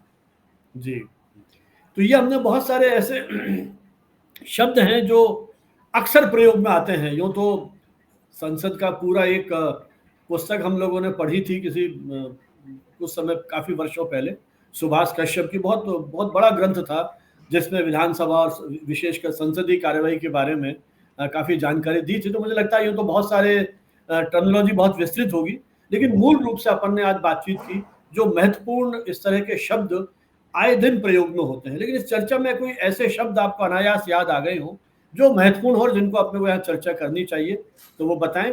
नहीं तो फिर इसके अपन एक सामान्य व्यक्तियों या जनता के संदर्भ में कुछ मेरे मन में सवाल हैं, उन पर मैं आपसे बात करूंगा। यदि कोई और पक्ष छूट गया हो और यदि आपको याद आते हो तो उन शब्दों का आप उल्लेख कर सकते हैं, या लगभग आ गए सब सवाल? नहीं, इसमें अभी एक बात मैं कहना चाह रहा था, लेकिन प्रश्नों के संबंध में बात अपनी बहुत लंबी हो गई, जी इसलिए जी। कि वो अपन ने उस वक्त ज़्यादा गौर नहीं किया। जो प्रश्नोत्तर जो होता है उसमें जो मंत्रियों के जवाब होते हैं हम्म वो बड़े बहुत ही पटुता से दिए जाते हैं, बड़े हम्म। गोलमाल से दिए जाते हैं। जवाब भी आ गया, कोई जो जानना चाह रहा था सदस्य वो उसकी बात भी नहीं आई। तो ऐसे बहुत सारे उदाहरण अपने राजस्थान के भी हैं, संसद के भी हैं। नहीं, वो आप बिल्कुल सही कह रहे हैं, और कई बार हमने अखबारों में पढ़ा है कि सदन के अध्यक्ष ने कई बार मंत्रियों को डांटा है कि वो पूरी तैयारी से नहीं आए, जब उत्तर नहीं दे रहे हैं। ये भी होता है। हाँ, ये होता है, तैयारी नहीं होती, क्योंकि मंत्री सारी चीज़ों की उनको तो सूचना संबंधित विभाग ही मंत्रालय देता या है, विभाग के अधिकारी देते हैं। लेकिन पहले स्टडी करके आना चाहिए। हम भी कहीं जाते हैं व्याख्यान देने तो तैयारी करके आते हैं। आपसे बात कर रहा हूँ तो मैंने भी तैयारी थोड़ी बहुत तो की है। इसमें ये भी होता है कि ब्यूरोक्रेट्स ही इस तरह से फीड कर देते हैं कि आप तो ऐसा कह दें सर कि हाँ जी, और बहुत संक्षिप्त में जवाब देने की कोशिश रहती है, जिसमें कि मैं आपको बताऊं प्रश्नोत्तर की रोचकता के हिसाब से अपने यहाँ तो राजस्थान विधानसभा में सब कुछ हिंदी में होता है। एक बार एक विदेशी डेलीगेशन यहाँ आया था और उसने कहा कि भाई हम प्रश्नकाल की कार्रवाई देखना चाहते हैं। तब उनको बताया गया कि यहाँ तो हिंदी में होता है, आपके तो समझ में आएगा नहीं हिंदी में। बोले नहीं नहीं नहीं नहीं, प्रश्नकाल की तो भाषा ही अंतर्राष्ट्रीय होती है, वो तो हम तो देखना चाहेंगे। तो वो तो अच्छा। उनके सदस्यों की बॉडी लैंग्वेज से, व्यवहार से और एटमॉस्फेयर की हीटनेस से, इनसे सबसे हम अंदाजा लगा लेंगे कि क्या है। तो ये इसकी भाषा अंतर्राष्ट्रीय भाषा बताई जाती है। और बहुत लोकप्रिय है, चर्चिल का एक दृष्टांत तो इस फील्ड के लोगों को बहुत ही अच्छे से पता है कि एक बार ब्रिटेन के प्रधानमंत्री विंस्टन चर्चिल कहीं जा रहे थे अपनी कार में, तो वो रास्ता भटक गए। तो उन्होंने फिर अपने जो सहायक था उससे पूछा कि हम कहाँ हैं। तो उन्होंने कहा श्रीमान हम अपनी कार में हैं। अच्छा। तब उन्होंने कहा यार ये तो बिल्कुल, भाई तुमने बहुत सही पार्लियामेंट्री आंसर दिया है। अच्छा।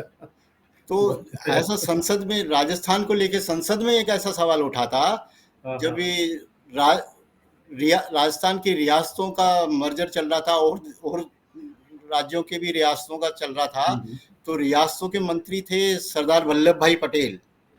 तो राजस्थान के ये जो सिरोही रियासत के आबू और उसके आसपास के क्षेत्र को गुजरात में दिया जा रहा था।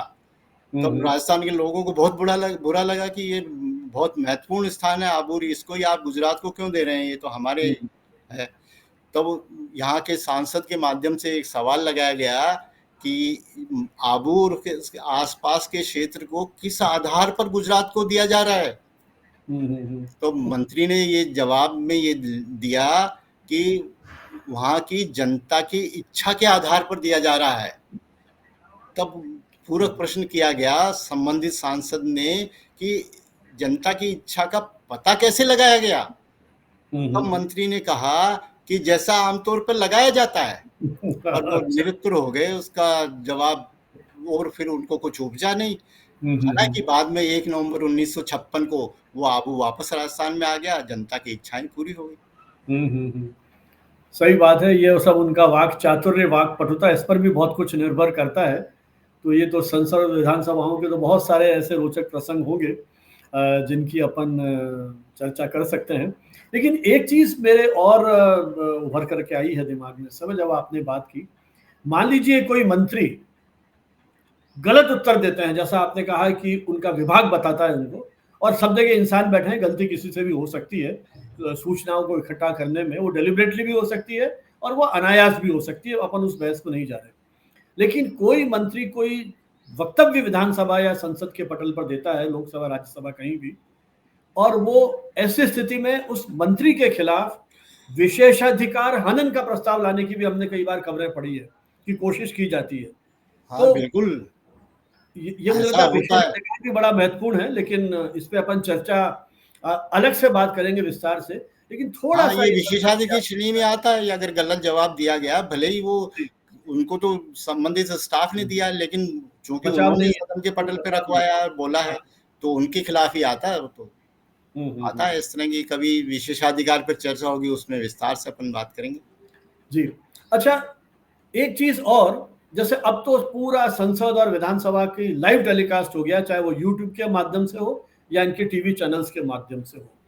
जब इस प्रकार के तकनीकी शब्दों का प्रयोग होने लगा है, तो क्या लगता है आपको कि आम आदमी इस तरह की जो शब्दावली है तकनीकी, इसको सुनकर के क्या उस बहस की उस व्यापकता, गंभीरता और उसको सही परिप्रेक्ष्य में समझ सकने के लिए सक्षम है? यदि नहीं है तो हम कैसे और प्रयास करें? चूंकि आप इतने लंबे समय से विधानसभा में रहे, विधायकों के संपर्क में रहे, सदन के अध्यक्ष के संपर्क में रहे, आपने पूरा जर्नल एडिट किया विधानसभा का, क्या कभी ऐसा कोई आपके मन में विचार आया कि हम हमारे जो शैक्षिक इंस्टीट्यूशंस हैं, संस्थान हैं, पुस्तकें हैं, अखबारों में इस तरह की चीजें छपें? मतलब क्या क्या अपन इस तरह का कोई प्रयास कर सकते हैं कि आम व्यक्ति, आम हमारा जो नागरिक है देश का, वो इन सारी चीजों को सही संदर्भ में समझते हुए इस लोकतांत्रिक मूल्यों को और गहराई से समझ पाए और लोकतांत्रिक व्यवस्था को पुष्ट करने में अपना योगदान दे सके? क्या लगता है आपको? हाँ, लेकिन अब जब से ये सदनों की कार्रवाई का सीधा प्रसारण होने लगा है, जो जनता जागरूक है, जिनकी रुचि है राजनीति में, वो देख के तो वो तो काफ़ी कुछ इसमें समझ में भी लगे हैं। लेकिन फिर भी अभी आम जनता के लिए तो ये थोड़ा मुश्किल है सारी चीज़ें समझना। इसके लिए मेरे एक सुझाव ये है कि जैसे अभी इस 16वीं विधानसभा जो अपने यहाँ चल भी रही है, इसमें यूथ पार्लियामेंट करके एक इवेंट होने लगा, 3-4 बार करवा लिया गया। यहाँ जयपुर के एक SMS स्कूल के भी विद्यार्थियों ने 2 बार करवाया, और भी संस्थाएं जो सारे भारतवर्ष से स्टूडेंट्स का चयन करके यहाँ लाकर उनका यहाँ यूथ पार्लियामेंट रखी गई, जिनमें बहुत लोक महत्व के और स्टूडेंट्स के महत्व के विषयों पर भी चर्चा हुई है। उनमें बाकायदा सारा कुछ, उस मुख्यमंत्री भी होता है उन्हीं बच्चों में से, नेता प्रतिपक्ष होता है, अध्यक्ष भी उन्हीं में से होता है, सब कुछ वो लोग ही होते हैं। और ऐसी और इवेंट होनी चाहिए। मीडिया की तरफ से भी इस तरह का अभियान चलाया जाना चाहिए, कोई कॉलम शुरू किया जाना चाहिए जिससे ये लोकप्रिय बने, यहाँ की तकनीकी शब्दावली आसान हो, और ये विधानसभा और सदन और ये इनके ऊपर भी कुछ कार्रवाई या इस तरह के आयोजन करने का सुझाव है कि वे ऐसा कुछ और करवाएं जिससे पब्लिक उनसे जुड़े। जी नहीं, ये आपका बहुत अच्छा सुझाव है कि विद्यार्थियों के साथ जब हम चीज़ों को जोड़ेंगे, यूथ पार्लियामेंट जैसे जो प्रस्ताव है, मुझे तो ये भी ध्यान आ रहा है कि जब इस तरह के एक्सपेरिमेंट किए गए और युवाओं को तैयार किया गया, उसी में से मुख्यमंत्री बने, उसी में से अलग अलग विभागों के मंत्री बने, उन्हीं में नेता विपक्ष है, और पूरी तैयारी के साथ वो आते हैं और बहस भी करते हैं, तो वो सारी चीज़ें समझेंगे। इस प्रकार के जो एजुकेशनल टूर हो सकते हैं विधानसभाओं और संसद में, जहाँ जाकर के संसदीय प्रक्रियाओं को उनको समझाया जा सके, और फिर बाद में इसकी मीडिया कवरेज भी काफ़ी होती है। तो मुझे लगता है कि ये जो इस तरह की जो बहस है, उसके प्रति आम आदमी की लोकप्रियता बढ़ेगी और हमारी लोकतांत्रिक मूल्यों के प्रति भी आस्था बढ़ेगी। कैलाश जी, आपको बहुत-बहुत धन्यवाद कि आपने विस्तार से हमारी पूरी इस संसदीय प्रक्रिया के जो इस प्रकार की महत्वपूर्ण शब्दावली है, इससे हमें इतनी सरलता के साथ, सहजता के साथ इन सारी चीज़ों को समझाया। उम्मीद है हमारे दर्शक इन सारी टर्मिनोलॉजी को समझते हुए जो हमारे देश की ये संसदीय प्रक्रिया है, इससे जुड़ेंगे और कहीं न कहीं हमारे इन लोकतांत्रिक मूल्यों के प्रति उनका विश्वास, उनकी समझ और अधिक गहराई के साथ बढ़ेगी। इन्हीं शब्दों के साथ न सिर्फ आपका धन्यवाद, बल्कि इन सभी दर्शकों का जो इस कार्यक्रम को सुन रहे हैं, यह भी अपेक्षा है कि वो इस चर्चा को उन्होंने सुना, उनको कैसा लगा, और उनके मन में यदि कोई प्रश्न हो तो हमारे यूट्यूब का जो कमेंट बॉक्स है उसमें लिखें। कैलाश जी नियमित रूप से उन सब चीज़ों से जुड़े हुए हैं, वो भी इसका उत्तर देंगे, और जो दूसरे एक्सपर्ट्स हैं जो इनको जुड़ते हैं, उनके भी उस पर कमेंट्स आएंगे, जैसा हमारे पूर्व के जो कार्यक्रम है उन पर आया था। तो इस प्रकार से ये बहस और आगे बढ़ेगी, और इस प्रकार पारस्परिक सहभागिता से हम इन सारी चीज़ों को, इस विचार चेतना को और आगे बढ़ाएंगे। आप सबका सहयोग अपेक्षित है। डॉक्टर कैलाश सैनी जी, आपको बहुत बहुत धन्यवाद, आभार कि आपने इन सारे मुद्दों को हमारे सामने स्पष्ट किया। जय भारत, जय हिंद। जय हिंद।